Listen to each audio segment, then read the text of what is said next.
Il était presque minuit passé lorsque Leila Alassane, gouverneur du district, rentrait seule d'une réunion d'urgence. La route était déserte, les lampadaires éteints, et un silence oppressant enveloppait toute la plaine. Leila, habituellement calme, sentait cette nuit quelque chose d'étrangement lourd, comme si l'obscurité la surveillait. Alors qu'elle accélérait pour rejoindre plus vite sa résidence officielle, sa voiture donna un violent soubresaut. Le moteur toussa, vibra, puis s'éteignit brusquement au milieu de la route. Leila essaya plusieurs fois de redémarrer, mais le tableau de bord resta complètement noir. Aucun signal téléphonique.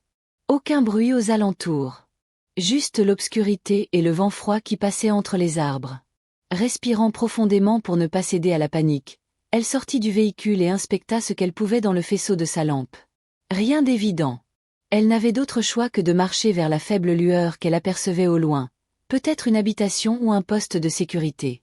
Plus elle avançait, plus les lumières se précisaient. Ce n'était pas une maison, mais 3 véhicules de police garés en travers d'un terrain vague. Autour, 4 hommes en uniforme riaient bruyamment, assis par terre, des bouteilles ouvertes devant eux.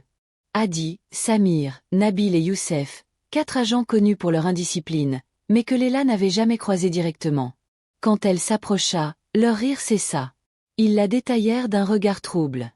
Leila, d'un ton ferme mais posé, demanda. « Que faites-vous ici en service, à boire en pleine nuit? Où est votre officier responsable ?» Samir se leva en titubant, un sourire insolent aux lèvres. « Doucement, madame. On ne dérange pas des hommes qui se détendent. » Les autres éclatèrent de rire. Hadi ajouta d'une voix mielleuse. « T'es seule ici? À cette heure?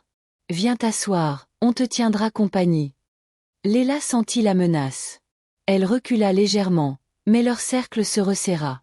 Elle annonça son identité, espérant les remettre à leur place. « Je suis Leila Alassane, gouverneur de ce district. Écartez-vous immédiatement. » Mais son nom ne provoqua que des rires plus gras.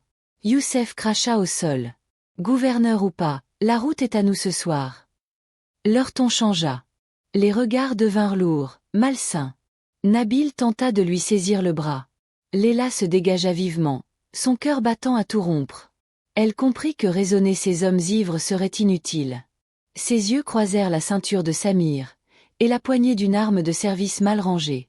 Dans un geste précis, instinctif, Leila attrapa l'arme et la pointa vers eux. Son regard devint de pierre. « Reculez. Maintenant. » La peur traversa enfin leur visage. Aucun ne fit un pas. Profitant du moment, Leila recula lentement, puis se retourna et se mit à courir de toutes ses forces vers la route principale. Derrière elle, aucun policier n'osa la suivre. La présence d'une arme suffisait à les immobiliser. Essoufflée mais vivante, Leila atteignit finalement un carrefour éclairé. Là, seulement, elle réalisa que cette nuit serait le début d'un combat bien plus grand. Un combat contre la corruption, contre la lâcheté, et contre un système malade. Leila Alassane arrive tôt au siège central de la police, déterminée à obtenir justice. Le bâtiment est vaste, gris, imposant, mais derrière son apparence officielle flotte une odeur de bureaucratie lourde et de promesses jamais tenues. En entrant, elle ressent les regards surpris des agents. Rares sont ceux qui voient une femme de son rang se présenter ici sans escorte.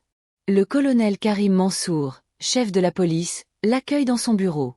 Karim est un homme calme, méthodique, connu pour être intègre dans un système où l'intégrité est devenue une monnaie rare. Il l'écoute attentivement, sans l'interrompre, tandis qu'elle raconte toute l'agression de la veille. À la fin, il soupire et lui explique qu'une enquête peut être ouverte, mais qu'il lui faut des preuves solides pour agir contre ses propres hommes. Leila accepte, elle n'est pas venue pour un simple rapport, mais pour démolir un système pourri. Déterminée, elle se rend ensuite au petit commissariat où travaillent les policiers fautifs. La structure est délabrée, murs fissurés, néons clignotants, dossiers empilés comme des ruines administratives. Derrière un bureau encombré se trouve l'inspecteur Fayez Badr, un homme lourd, arrogant, avec un regard qui jauge les visiteurs comme s'il lui appartenait. Leila s'assoit face à lui et demande calmement l'enregistrement officiel de sa plainte. Fayez sourit d'un air méprisant. Il lui affirme que ce genre d'affaire prend du temps et qu'elle doit faciliter la procédure. Ses mots sont clairs, il lui demande un pot de vin. Puis, il glisse des remarques insultantes, pensant avoir affaire à une simple citoyenne sans pouvoir. Leila le laisse parler. Son regard ne tremble pas. Puis, au moment où il demande de l'argent pour la 3e fois, elle ouvre son sac, sort son badge officiel et le pose devant lui. Un silence brutal remplit le bureau. Fayet perd instantanément toute arrogance. Son visage blêmit. Il comprend qu'il vient d'insulter, humilier et racketter la gouverneure du district. Toute la salle se fige. Certains policiers reculent instinctivement. Leila ne crie pas, ne menace pas. Elle se contente de dire d'une voix ferme que ce comportement ne restera pas impuni. Puis elle tourne les talons et quitte le commissariat sous les regards paniqués. Sur le chemin du retour vers le colonel Karim, une seule pensée lui traverse l'esprit. Ce n'est plus une affaire personnelle. C'est une guerre contre la corruption. Leila revient dans le bureau du colonel Karim Mansour avec le même calme froid qui l'a accompagné depuis le matin. Karim voit immédiatement dans ses yeux que quelque chose de grave s'est produit. Lorsqu'elle lui raconte l'attitude de l'inspecteur Fayet Badr, il serre la mâchoire, partagé entre colère et honte pour son institution. Il comprend qu'il n'a plus affaire à un simple incident, mais à une affaire capable d'ébranler tout le district. Karim décide alors de vérifier les faits immédiatement. Il accompagne Leila jusqu'à la salle de surveillance. La pièce est sombre, éclairée uniquement par la lumière bleutée de dizaines d'écrans affichant les différentes zones du commissariat. Derrière un bureau, l'officier technique, Rami Sakr, pianote sur son clavier avec précision. Karim lui ordonne d'ouvrir les enregistrements de la matinée. Les images apparaissent, on y voit Leila entrer dans le commissariat, attendre patiemment, puis s'asseoir devant le bureau de Fayet. Ensuite, tout devient clair, l'attitude méprisante, les gestes arrogants, les demandes de pot de vin, les insultes. Chaque mot est enregistré par le micro du bureau. On entend même Fayet rire grossièrement en évoquant une taxe accélérée pour traiter sa plainte. Karim reste figé. Il n'a jamais imaginé que son commissariat puisse sombrer dans une telle impunité. Leila, quant à elle, regarde les images sans un mot. Ce n'est plus de l'émotion, c'est une détermination impitoyable. Nous avons tout ce qu'il nous faut, colonel. Sa voix est posée, mais tranchante comme une lame. Karim acquiesce. Il demande à Rami de sauvegarder les enregistrements sur plusieurs copies sécurisées. Puis il ouvre un dossier officiel d'enquête interne et y consigne chaque preuve, chaque minute, chaque parole prononcée par l'inspecteur. Il sait que cette affaire n'est pas seulement une question d'honneur, c'est une bataille essentielle pour restaurer la confiance des citoyens. Alors que les documents sont finalisés, Leila propose de transmettre les preuves au tribunal dès le lendemain. Karim accepte immédiatement et ajoute qu'il tiendra une réunion disciplinaire d'urgence le soir même pour suspendre Fayet et les 4 policiers impliqués dans l'agression nocturne.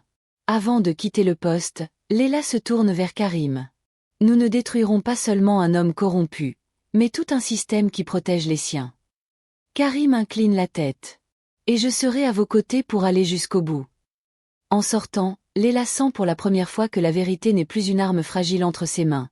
Elle est devenue un bouclier solide, indiscutable. La bataille judiciaire peut commencer. Le lendemain matin, le tribunal du district est rempli d'un brouhaha tendu. Journalistes, citoyens, représentants politiques et policiers se pressent dans les couloirs. Tout le monde chuchote la même histoire. La gouverneure Leila Alassane a ouvert un procès contre un inspecteur et 4 policiers de son propre district. Un événement inédit. Leila arrive sobrement, vêtue d'un tailleur noir, accompagnée du colonel Karim Mansour, désormais son allié public. Les caméras se tournent vers elle, capturant chaque pas, chaque expression. Mais Leila n'accorde aucune importance au flash. Ce jour n'est pas une scène, c'est un combat. Dans la salle d'audience, les accusés Fayet Badr, Hadi, Samir, Nabil et Youssef entrent menottés. Leur visage affiche un mélange de peur, d'arrogance et de regret trop tardif. Fayet tente d'éviter le regard de Leila. L'homme qui riait hier derrière un bureau tremble désormais devant un juge. Le juge Farid Al-Mutawakil, réputé strict et incorruptible, ouvre la séance. Karim prend la parole en premier pour présenter le dossier. Rapport officiel, témoignages, date, heure. Ensuite, il diffuse les vidéos enregistrées par les caméras du commissariat. La salle se fige. Les voix captées par le micro résonnent dans l'air. Les insultes, les demandes de pot de vin, le ton méprisant, le rire gras de Fayet. Impossible de nier. Les journalistes prennent frénétiquement des notes. Les citoyens murmurent, choqués. Les avocats de la défense tentent de prétendre qu'il s'agit d'un malentendu, d'un montage, voire d'une provocation. Mais les images parlent d'elles-mêmes. Lorsque vient le tour de Leila de témoigner, La salle se tait complètement. Elle raconte calmement les faits, sans exagération, sans colère excessive. Elle explique comment un système censé protéger les citoyens peut devenir une arme contre eux lorsqu'ils tombent entre de mauvaises mains. Elle conclut en déclarant : « Ce procès n'est pas pour moi. Il est pour chaque personne qui a tremblé en entrant dans un commissariat, pour chaque plainte ignorée, pour chaque voix réduite au silence. Aujourd'hui, la justice doit être un message, pas un souvenir. » Un silence profond suit ces paroles. Même les accusés baissent la tête. Le juge lève la main pour rétablir l'ordre. Puis il annonce que le verdict sera rendu le lendemain matin, après délibération. La séance est levée. Alors que Leila quitte la salle, une foule l'acclame. Certains l'appellent « la voix du peuple », d'autres lui tendent la main en signe de respect. Mais Leila reste concentrée, la justice n'est pas encore prononcée. Dans son cœur, elle sait que le lendemain sera un tournant. Non seulement pour elle, mais pour tout le district. Le matin suivant, le tribunal est encore plus rempli que la veille. L'air est lourd, chargé d'attente. Les couloirs bourdonnent de rumeurs, les caméras sont braquées vers la grande salle d'audience. Aujourd'hui, le district saura si la justice a encore un sens, ou si la corruption reste reine. Leila Alassane arrive avec une détermination calme. À ses côtés marche le colonel Karim Mansour, fier mais nerveux. Il sait que le verdict ne changera pas seulement la vie des accusés, mais celle de toute l'institution qu'il dirige. Lorsque le juge Farid Al-Mutawakil entre, la salle entière se lève. Son expression est grave, solennelle. Après quelques minutes de silence, il ouvre le dossier et commence à lire. Il rappelle d'abord les faits, l'agression nocturne, l'extorsion, les insultes, les abus de pouvoir, la corruption.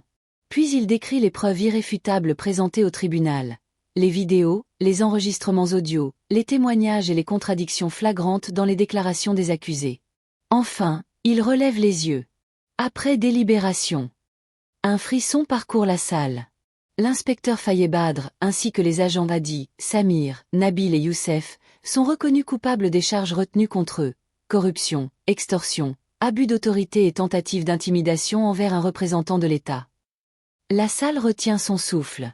Ils sont condamnés à des peines allant de 5 à 9 ans de prison, assorties d'une interdiction définitive d'exercer toute fonction dans les forces de l'ordre. Un brouhaha d'émotions secoue la salle. Certains applaudissent, d'autres pleurent, soulagés de voir qu'enfin, la loi peut vaincre les abus. Les journalistes se ruent vers la sortie pour transmettre la nouvelle qui fera la une de tous les médias. Les policiers corrompus sont escortés hors de la salle. Faye n'ose pas regarder Leila. Son arrogance a disparu. Il ne reste qu'un homme brisé par ses propres actes. Leila se tient droite, silencieuse. Karim la regarde avec admiration. Lorsque les applaudissements se calment, le juge s'adresse directement à elle. « Madame la gouverneure, votre courage rappelle à tous que la justice n'est pas un privilège, mais un droit. Merci. » Leila incline la tête, touchée. Ce jour marque plus qu'une victoire personnelle. C'est un message au district, un signal destiné à chaque citoyen et chaque agent de l'État. En sortant du tribunal, Leila est accueillie par une foule immense. Certains scandent son nom, d'autres lèvent des panneaux où l'on peut lire « La justice renaît ». Elle ne sourit qu'un instant, puis murmure pour elle-même. Une bataille gagnée, mais la guerre contre la corruption ne fait que commencer. Et dans les rues du district, un nouvel espoir commence à grandir. Si cette histoire vous a plu, n'oubliez pas de liker, de vous abonner à la chaîne et d'activer la cloche pour ne manquer aucune de nos prochaines vidéos.